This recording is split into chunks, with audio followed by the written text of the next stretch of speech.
pergeseran ruang belajar sudah banyak diterapkan di berbagai tempat. Kemarin kita COVID itu kan dipaksa oleh Allah. Kita mensyukuri agar COVID itu bukan karena sakitnya. Allah sudah memaksa kita untuk berubah. Jika orang berubah nggak berubah, dipaksa saja sama Allah. Ini kalau dalam fisika namanya P sama dengan rho G gitu ya. Jadi kedalaman Allah itu luar biasa hanya itu ya. Rho G-nya kan sama, gravitasi dari Allah sama, tugasnya sama, tapi kedalamannya itu berbeda-beda. Bapak Ibu industri, ya Bapak Ketua kita yang di depan ini, ya orang-orang praktisi industri sudah melihat. Sekarang banyak perusahaan yang nggak punya kantor. Saya nggak mau nyebut mereknya supaya tidak masuk di berita ini. Karena itu ditulis saya kena ada mbaknya ya. Sinarmu ada Pak? Ada sinarmu ya. Ya sinarmu juga bisa lihat ditulis. Ada sebuah perusahaan yang kantornya tutup. Bukan perusahaannya itu ya, kantornya tutup. Saya kemarin mau sana mau mengajukan proposal kerjasama, teman-teman bilang sudah tutup Pak Sa. Kemana? Orangnya di rumah masing-masing. Enggak, kantornya sudah close, nggak perlu biaya listrik, nggak perlu biaya lift, nggak perlu biaya maintenance dan macam-macam. Di rumahnya tinggal dikasih laptop satu, kamera yang canggih, belakangnya green screen, selesai. Dan sudah dilakukan. Saya juga ketemu dengan teman di Jakarta, perusahaannya kantornya 4 Pak di Jakarta Pak. Sekarang saya tanya Pak, gimana dengan kantornya sekarang? Dia bilang cuma satu lah, kantor pusat, yang lain di rumah masing-masing. Ada yang ekstrim lagi, saya kemarin di Semarang itu. Di Gresik itu beritanya perusahaan sudah tutup, karyawannya hilang semua. Saya kemarin di Semarang 10 hari itu, ternyata perusahaannya itu, bagian bawah material itu, bangun kantor lain di sebelahnya BTN itu 8 lantai. Ya, Bapak Ibu analisis, kata orang tutup kan, tapi working experience di lapangannya jalan. Jadi uangnya masih mengalir itu. Kantornya saya sudah disewakan, jadi untung pekerjaannya 2. Bapak Ibu juga begitu. Ketika sekolah bergeser ruang belajar, itu sebenarnya menguntungkan. Kalau Bapak Ibu hari ini punya 3 ruang kelas, dengan konsep itu, maka Bapak Ibu bisa terima kelas, 5 kelas. Karena nggak butuh ruang. Bisa nggak pinjam halamannya Pak Hari sebagai ruang belajar? Pinjam rumahnya Mas Nafi sebagai ruang belajar, pinjam rumahnya Ketua PDN. Nanti kalau perlu pinjam aulanya atau jodohnya Pak Kepala Desa. Kalau perlu belajar di ruang rapatnya Pak Camat. Jadi di Sulawesi Tenggara merubah banyak hal. Ruang belajar. Bapak Ibu kalau punya 3 kelas jangan terima kelas 3, tapi terima 5. Kalau punya 5 terima 10. Sekarang Bapak Ibu hitung. Kalau 1 kelas 30, punya 3 kelas berapa siswa kita? 90. Sekarang kalau berubah jadi 5 kelas, tambah berapa? Tambah 3 kali 2, berarti 60. Kalau 1 anak 60 itu 5 juta saja, kali itu berapa? Bapak Ibu sudah beli mobil baru kan 1 tahun. Saya tidak mengajarkan materialisme di otak, tapi uang itu darah menurut saya. Kalau nggak punya darah mati. Yang begitu juga sekolah. Makanya tadi gelagat saya di depan saya sampaikan, sekolah ini perlu warga pendapatan. Supaya mikir yang begini-begini. Jangan sampai nanti ngeluh ke Pak Hari, kepala sekolah ngeluh ke Pak Hari, nanti guru wakil ngeluh ke kepala sekolah. Ya nanti kata Pak Hari, Bobi Rapi nggak ngeluh. Nanti kepala sekolah disambati oleh guru dan wakil, nanti juga bilang Bapak aku nggak ngeluh juga. Nah ayo ngeluh bareng-bareng dan menentukan desain ke depan. Ya jangan ngeluh bareng-bareng ya, harus ngeluh salah satu saja. Bapak Ibu yang kedua, pergeseran metode belajar. Yang pertama pergeseran ruang, yang kedua pergeseran metode belajar. Metode belajar yang titik tumpu. Ketika ada cyber university, cyber dakwah dan macam-macam, saya setuju 150% Pak. Ya, kalau 200% kok yang overdosis. Kalau karat 24 saya setuju 48 karat. Ya, karena itu sekarang menjadi titik tumpu. Saya juga sedang menggarap Pak sekarang ini, saya kasih nama Kampung Santri. Nah, kalau simbol tadi kan bahasanya tinggi sekali ya. Nanti batasan umurnya macam-macam. Tapi kalau Kampung Santri dunia anak yang sedang saya kelola. Saya kalau kelola bapak-bapak sudah banyak yang kelola. Sekarang anak-anak saya kasih namanya Kampung Santri. Ya, tidak perlu sehebat podcast sebelah. Sederhana bahkan di tepi sawah pun bisa melakukan action pembelajaran dan macam-macam. Ya itu sedikit bocoran. Bapak Ibu, kenapa saya bilang pergeseran metode belajar? Dulu belajar itu kan di kelas seperti ini isinya 30. Dugaan saya sudah tak begini ke depan. Belajar itu bersifatnya bukan klasikal, tapi berdasarkan peminatan. Bisa jadi satu ruangan cuma 5 anak, 10 anak, 15 anak. Nah, itu lebih keren lagi. Bapak itu bisa terima lebih dari banyak siswa. Karena cukup pinjam ruang tamunya Bapak pengurus kita sudah bisa jadi kelas. Nah, tinggal Bapak itu menggunakan tool apa untuk menuju ke sana. Sehingga sekarang ini banyak teknologi yang bisa kita terapkan menuju ke sana. Kita bisa mengembangkan VR-nya, virtual reality. Kita bisa mengembangkan virtual laboratorium.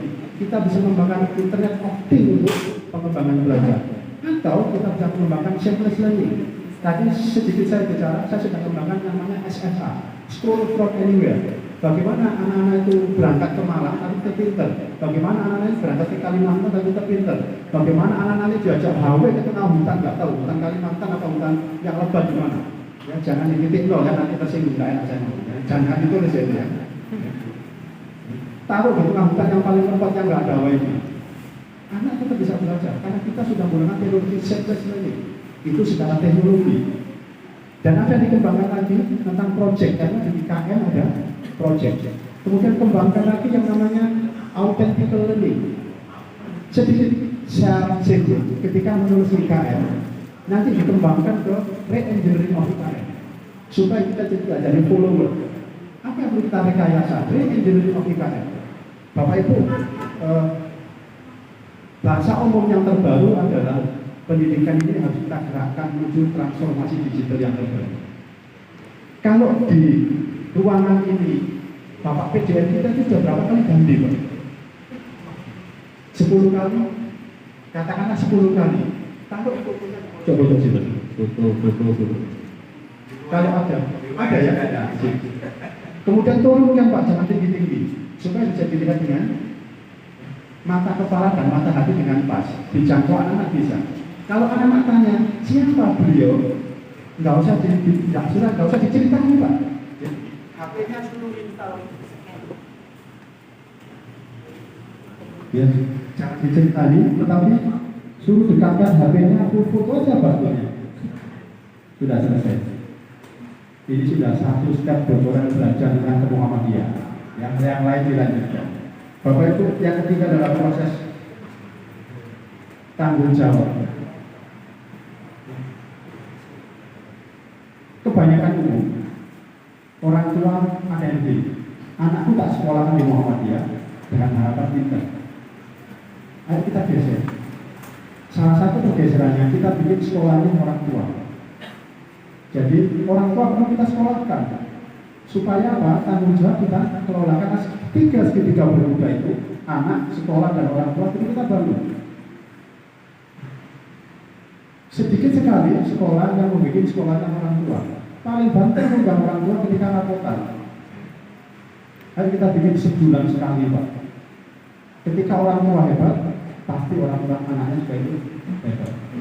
Dan itulah bagian juga dari dakwah Muhammadiyah. Sekarang kan Pak Ketua PJ masih sambungkan dengan bahasa yang luar biasa seperti tadi, maka orang-orang yang tidak Muhammadiyah juga pindah ke Muhammadiyah. Ya kenapa begitu? Karena tidak semua wali-wali kita juga Muhammadiyah. Dan kita bikin sekolahnya orang tua. Nggak tahu pakai SPP nggak bahalin lagi ya. Dan kalau saya SPP Pak infak Pak, karena infak lebih banyak Pak. Dari SPP, kalau SPP kan terbebani. Kalau infak nanti sungkan ya, mau bawa semen satu nggak enak, semennya satu mobil gitu ya. Bawa satu mobil nggak enak, satu truk gitu ya. Nanti bangun satu kelas nggak enak bawa yang 2 kelas. Ceritakan saja anak-anak butuh laboratorium, nggak usah diminta ya anak-anak butuh laboratorium, butuh gelas elemen, butuh alat distilasi yang harganya 5 juta. Nanti tak dari pojok sana pojok sini tengah maju Pak berapa sih? Oh ya sudah, kalau begitu kita 1 jutaan ya. Enak Bapak Ibu. Ya. Makanya bikin sekolah orang tua. Tapi jangan dibikin gitu terus, nanti orang tua datang pikirannya ditarik opo mana gitu ya, infak opo mana. Yuk kita kelola dengan bagus. Bisa jadi orang tua punya perusahaan. Ketika perusahaan itu punya, bisakah dicuilkan untuk anak-anak sehingga untuk proses pembelajaran. Bapak Ibu yang berbagai, yang terakhir adalah proses penilaian di dalam pergeseran itu. Saya ulangi, yang pertama adalah proses ruang belajar, proses pergeseran metode belajar, yang ketiga adalah proses tanggung jawab, yang terakhir adalah proses penilaian. Bagaimana penilaian itu bergeser dari angka-angka yang selalu kita bikin itu menjadi penilaian yang lebih autentik. Bapak Ibu saya kasih contoh. Kalau ada siswa yang pinter politik seperti Pak Ismail tadi, kira-kira nilainya berapa? Masa dikasih 45? Masa dikasih 75? 91 Pak ya? Perlu nggak ujian di kelas? Nggak perlu ya?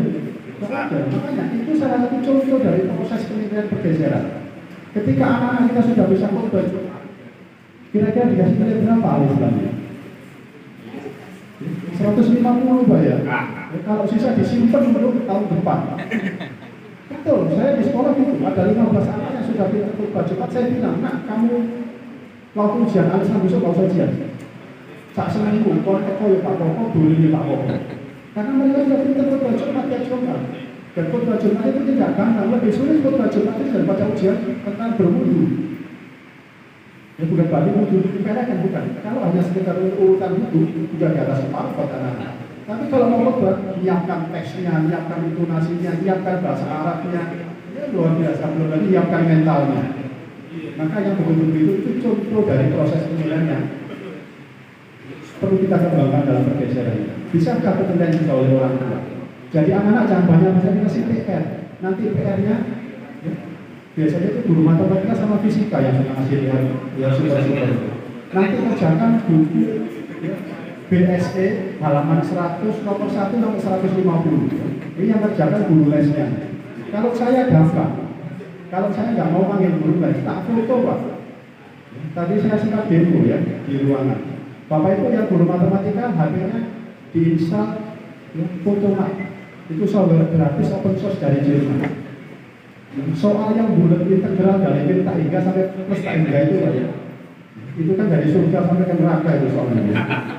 Nggak usah risau, foto saja klik 1 menit. Soalnya tanya, pakai cara sama, jawaban kunci yang mana? 1, 2, 3. Bapak itu tinggal pilih. Setelah itu ditulis ke belakang. Itu cepatnya. Artinya apa dengan teknologi terbaru? Bapak Ibu guru not only teaching bibit on the material. Tidak hanya mengajar tentang subjek materi, tapi jauh di atas sana. Yang nggak bisa difoto itu ngajar akhlak, ngajar perilaku. Coba ada nggak? Ya ini soal akhlak difoto saja, nanti soal jawabannya ketemu nggak ada. Ya Bapak Ibu, saya kira itu ayo kita terus belajar dari banyak hal. Ketika kita dengan konsep belajar ada dua hal. Belajar formal melalui sekolah S1, S2, S3, ada lagi yang belajar non formal. Ketika belajar non formal bisa WA temannya, bisa belajar dari buku, bisa belajar dari temannya, atau juga bisa belajar dari buku. Ada buku yang menarik ditulis oleh Prof. Mukasaman. Sudah pernah baca Bapak Ibu bukunya? Ya, Prof. Mukasaman itu menulis buku dengan judul Semua Ada di Google, judul mau apa? Saya nggak mau cerita, Bapak Ibu cari, bukunya sudah dijual, ya, Bapak Ibu baca, dan mari kita adaptasi dari buku itu dari bentuk the movement of running experience in school. Ya, Bapak Ibu, saya kira itu mohon maaf, ya, pagi hari ini agak panjang, tapi insya Allah saya tidak melebihi dari waktunya Bapak. Apakah training bahasa Inggris, apakah training bahasa Arab, apakah training IT, apakah training pembelajaran, apakah training project, dan lain-lain, silakan dikembangkan di sana. Ya. Karena konsepnya kumpul wong kang soleh. Kalau kita nggak kumpul nggak dapat apa-apa. Dan kumpul wong kang soleh maknanya luas. Bisa kumpul diri atau kumpul bersama Google. Bapak Ibu, saya kira itu mohon maaf barangkali ada bahasa yang tidak pas, dan saya sekali lagi mohon maaf ya, yang tidak pas bahasa ditulis Pilihmu dan Sinarmu ya. Karena saya juga wartawan Pak ya, setahun yang lalu, jadi ya paparazi dan sukses banyak hal, yang sukses siber, sukses KPR, sukses PDM, sukses jasa dan sukses sekolah semuanya. Saya kira itu mohon maaf, terima kasih.